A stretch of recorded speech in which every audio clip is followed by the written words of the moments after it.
Hi, this is Sean McDonough, author of the Garden of Medford series and Aqua of Medford series and Gray of Medford series. In today's video, I'm going to read to you the introduction to an upcoming book in the Gray series called Ammi. The introduction will help get you up to speed with what you might or might not expect to see in the book. I hope you enjoy. Introduction. Summer 1460. Morea in present-day Greece. It was early, not long before dawn, and like many others of his faith, this man had risen for prayer. He stood with his back straight, but his mind was still slow from slumber. That was slowly fading, but not fast enough for him. He was by nature an impatient man, one driven to impulse and all manner of desire, something he was working diligently on taming in himself. Soon he would begin his day. He did not seek, nor did he desire the day, for what it would bring was more of what it always did. The man laughed to himself at his dual nature. On one hand, he treasured the challenges of life, a task he knew he was well prepared for. Yet each challenge required a great deal of personal strength to subdue. He would in the end be victorious. He always was. Yet the toll life took from him was measured and known. As he reached the end of his known personal treasury of strength, he would become irritable, disagreeable. But far worse than the discomfort of others, he would make poor decisions. Now those could be costly. Closing his eyes again, he thought for the millionth time about the mistakes of the year. Yet before those thoughts could take him, he placed them back into the ether from which they belonged. For now was the time for him to rebuild his treasury of patience, not reduce it further. He would need his treasury stocked for the months to come. Like one of his teachers had taught him, this time was not for second-guessing. It was for thoughtful prayer. He remembered the look of his old friend, how diligently and reverent he went about his duty. As a boy, he had laughed at how his teacher looked while doing his tasks. He'd been reprimanded severely for doing so. The old man had an unwavering way of how he should carry out his duty, and he had been firm on why it required reverence. It took a bit for the boy to become a man, but his teacher had been just as unwavering in that work as he was all his others. To him, the old man now defined what genuine faith looked like. But like many things of that age, he was gone. He wondered if the old man had been rewarded for his efforts. The young man hoped so. He missed his guidance and the wisdom that he carried. It rang true to him, far more than those of the sharp tongues around him now. Closing his eyes again, he took the air into his lungs, something he would do many times throughout, and with intent. He did not cough or choke on the night air like his father had done at the end of his life. He was still young, after all. This was the act of one who treasured the early morning, and the night spent in good company. And indeed, he had spent the evening well. The smile that spread on his face did so slowly and with ease. It's not hard to find peace when she's near, that's for sure. I just wish I didn't have to risk her life so to have it. This is no place for a woman. She should be home, tending our children, not in this wilderness with me. If some ill will should find her. He took a long look at the sleeping woman, still where he had left her moments before when he rose. In a brief moment, she would rise and prepare for prayer like the rest of the community. He smiled and drank in the sight of her. She didn't often accompany him when he was away like this. This was a selfish and prideful thing he was doing, having her here. The man smiled, knowing full well what his mother would say at seeing him now. She would be quick to chastise him. Ammi was like that. Tough, scolding, unyielding. But he didn't care. He loved his mother, Ammi, like any other. But she wasn't to rule over him. That was only for God to do. Yet somehow this fact had not found its way into Ammi's heart and mind. She still believed that she knew best what he should be, and was not always respectful in how she conveyed it. More than once, those close to the man had been shocked at her words. No one dared say it openly, but it didn't need to be said. If Ammi were any other woman, she would have been punished, put to death even, for some of the things that she had said. The woman who had kept him warm last night stirred, perhaps triggered by his excessive thinking. She seemed to sense him when he hurt or was unsure. She could smell it, would be drawn to him no matter the time or the place. Unlike Ammi, this one knew exactly how to communicate with him. She was the balm that healed many illnesses, and to risk her loss was not to be done lightly. Yet this task he was doing was one that required it. He looked at her body, drinking the sight of it. The man had many women to share his bed with. Being young and having his responsibilities, it was expected of him to lay with his wives. More children and the pleasant duty of creating them. But this was different, and no other could possibly understand, especially Ammi. She did not approve of this woman, nor did she approve of any of his harem. Ammi understood their purpose, having been in his father's harem herself. Still, Ammi could not and would not see things for how they were, only what she could make of them. The woman in bed moved slightly, revealing a body that was aging. Signs of childbearing and the start of age had begun to show their signs. It didn't matter. The woman had found her place, and as long as the man had any say about it, she would remain there. She had been in his harem since before he had inherited his duty. Not a woman of his culture, but one of the godless lands he now stood. She had been a slave, purchased for his delight. From the moment he had lain with her, she had certainly provided that. Yet the man treasured her far more than just the lovemaking. When she was near, his heart could rest. When she was near, he could see the good in things again, the color of life, as he called it. When she went away, that color seemed to fade slowly, drained from all living things around him until there was only the gray. When all the color was gone, his victories lost their value. Smiling at the visage before him, he turned back to the night, seeing that it wasn't long now for the dawn to arrive. This thoughtful man finally turned his mind and heart to the task he had been attempting, clearing his emotions and finding peace before the storm of the day. The worries about life, his mother, left him. He would need his mind and heart quiet for what was to come.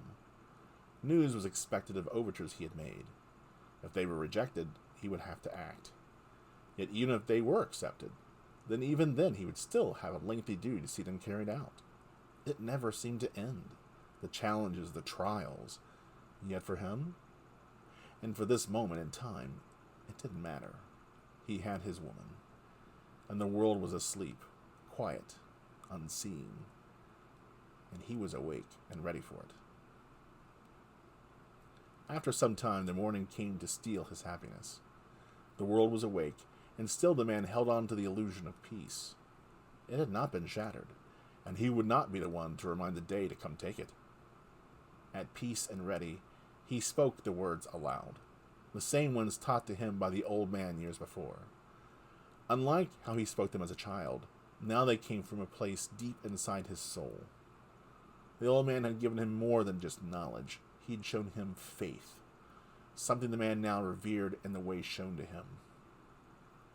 A moment after speaking them, he heard them repeated by his Gilbahar, directly behind him. Bent over in supplication, he still smiled at hearing her follow his lead. She had been an infidel before she came to him. Now she believed with the same ferocity of the old man. The man took great pride in his efforts in that, and treasured that quietly about her. Once, then twice, and then finally a third time the words were spoken and repeated. Once he rose, he heard the cries throughout the camp as others followed in the same way. This, the man knew, was the last good moment of the day. He could sense the presence of life, hovering, watching like the crows did. It was just waiting to steal his happiness and test him in this room. That presence would bring the news he was waiting on. Turning around, he helped Gulbahar up and locked eyes with her. From the corner of his vision, he snuck a peek at the countenance of the man who waited for his master. Okahim, I had news from Alekia.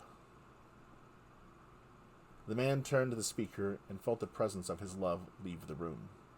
It was required, as the man was to transform from a humble and needy husband to that of Sultan. Mohammed II of his name, he mockingly thought.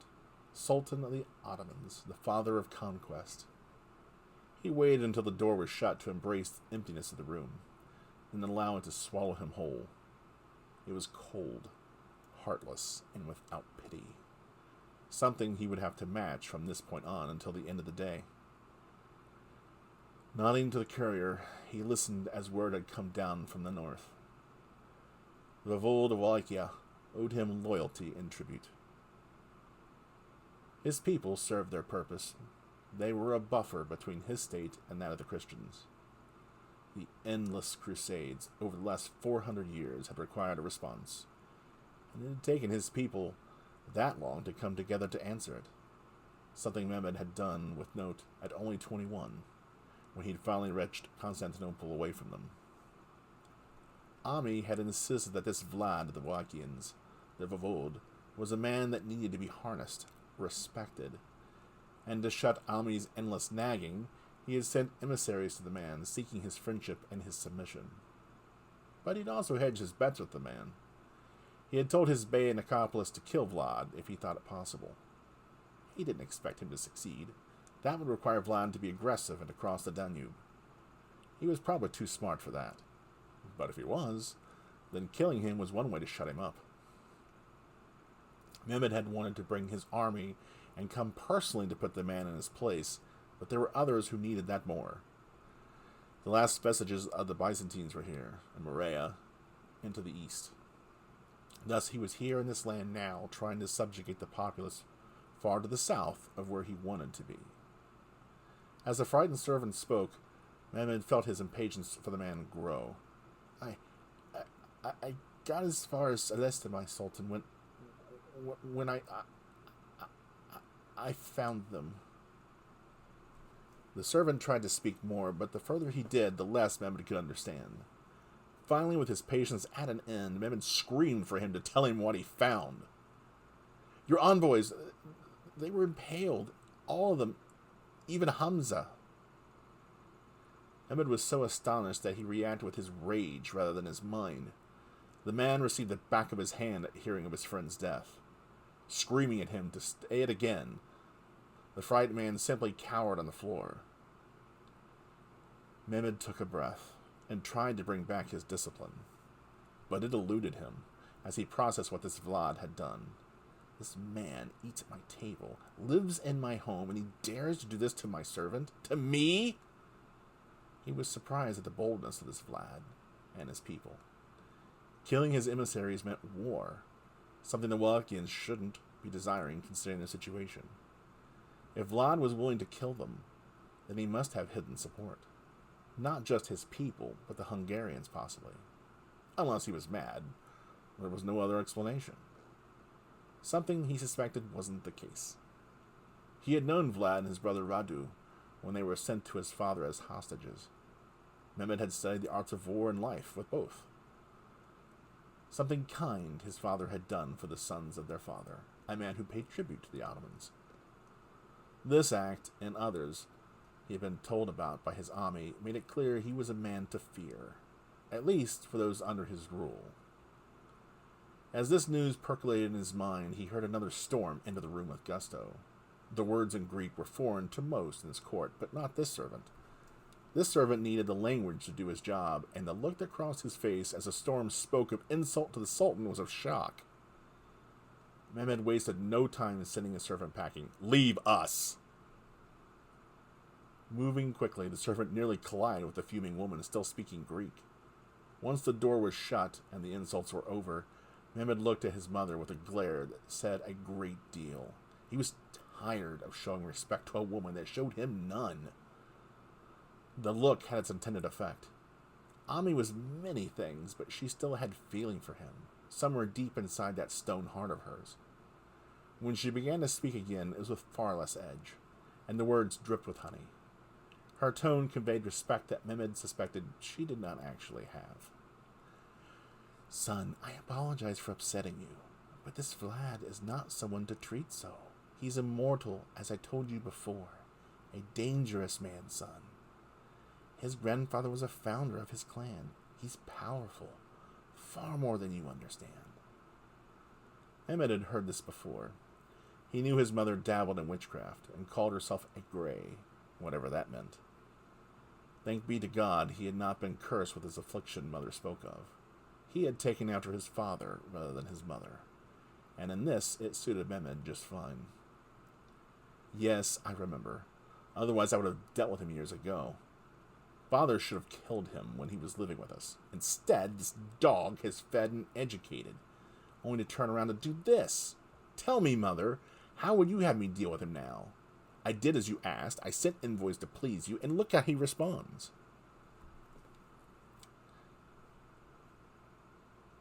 Ammi removed the covering, something she hated with a passion, but always wore in public. But here in private, especially in front of him, she would take it off. Unlike Gulbahar, who had done everything in life to show her subservience to him, his Ammi continued to push at his authority. Something would have to be done about her, and soon. Ammi would not be the first mother of a sultan to go missing after she pushed her limits too far. Well, I would not conspire to murder him, you idiot. I warned you he was an immortal and capable. He would have been a valuable ally against the Christians, who continue to seek weakness in you. When are you going to learn, child? Mehmed narrowed his eyes. The woman in front of him was a puzzle. Greek, like his Gulbahar. Both had been Christian at one time. Gulbahar had given up the false faith out of love for him. But Ammi? Mehmed could not parse why she had. It wasn't due to father. They had no love for each other. He valued her and what she could do, but past that, she was just another woman of the harem. Mehmed owed her respect as his mother, but he need not follow her. He was a man, a sultan of his people, and she continued to act so... You forget your place, woman, as well as you forget our ways. I will deal with this Vlad on the field of battle where you will do no such thing. He's an amethyst child. He'll feast on your blood and take your women as his pets. No, I will deal with this. It's what I should have done in the first place. You must continue to quell this land. We almost have control of Sparta. I will not let this dog interrupt all the work I have done to have it back. Mehmed narrowed his eyes. She spoke as if she was Sultan, and not him. Where was she when he had planned the destruction of Constantinople, or this very expedition? She was back in Urd with the harem and the children. That's where she was. Mehmed felt the anger, barely quelled from minutes before, rise in his throat again. Vlad has to have aid, no doubt from the Pope and the Hungarians. I need to put a wedge back between them and the Wallachians. They won't like each other as it is. But how to get them back to that? Mehmed saw his mother pace about the room and barely withheld his anger over her attitude. She was ignoring him. Again. As she could do from time to time. His advisors were right. It was time to get his Ammi under control. This could not be allowed to continue, or no one would take him seriously again. No man allowed their Ammi to act so, mother to the Sultan or no. We can use his own nature against him. We don't have to embellish much. His amethyst ways fork in our favor. All that blood, degradation, only need a flourish here, an exaggeration there, and we... The slap, when it arrived, shocked the woman with the long black hair. He had never slapped her before. You will address me as your position requires. Whom do you think you are, Do you think yourself sovereign because you spat me out 3 decades ago? You're a woman, nothing more. I value your advice, but you push me too far, woman. When she didn't bend or say another word, he raised his hands again to her. It didn't bother Mehmed too much for doing this. It was his duty to discipline his wives. Several could be unruly from time to time. Why not extend this to his mother, he thought. When he reached to slap her a second time, she caught his hand and held it close. No. Son, it's you who forget your place. You may be sultan and a man, but I'm no woman. I'm a gray, and I was raising and killing men like you generations before you were born. Long after your dust, I will still be doing so. It was quiet for a moment. Mehmed was astonished at the ease with which Ammi held him, seemingly without effort. He used all of his strength and leverage, but he couldn't move her. Like her hands were made of granite, like her heart. Finally, she broke the short silence. At first, she sounded like she was conceding, which pleased Mehmed. But then things changed. Yes, in public I will be your Ammi, and will respect you the way you require. But here... She squeezed his hand so hard, Mehmed felt intense pain and heard what sounded like a crack. He bit down on his lips rather than scream out in pain like some of the weak men he'd slain in battle. He had never felt such a force in all of his days. Here, I'm Eternatus Est. That means I'm the Eternal One, you fool. This Vlad you have crossed is like me. Dangerous, vicious, a predator. He could rip your arms off without trying, child. No. To face this enemy, we need to use our minds. I know you have one. If you would just use it, then perhaps you would be further in life. Mehmed raged at her complete lack of respect. This godless thing inside her was wicked, perverse. Not just did she not know her place, she thought herself a man. Now, you need to listen closely to what I say next. We'll use his nature against him. Tell his subjects and those of his allies what kind of man Vlad really is. We'll create a rift between him and those that feed him. Weaken him, while you continue your path towards his lands. We'll make sure his precious church has their faces rubbed in his sins. Then, his support will fall away, piece by piece. Mehmed didn't think it was worth doing. So what if people knew he tortured people? All leaders did. It was part of what made the world turn. What allowed work to be complete. Leaders needed information, and others held it. The weak bent. It was the nature of things. Pain was a useful tool, and like Vlad, he used to extract information. Seeing her strength and feeling that pain had been an eye-opener for Mehmed. He had not respected his Ammi much before. Her witchcraft was something to overlook and ignore rather than value. But if she could overpower a grown man at her age, what else could she do? Patience, son. We'll isolate this Vlad and his people while you deliver me Sparta. Once the time is right, we'll walk through the Wallachians with ease. You're destined for greater things, son, but you still have so much to learn, even from a woman.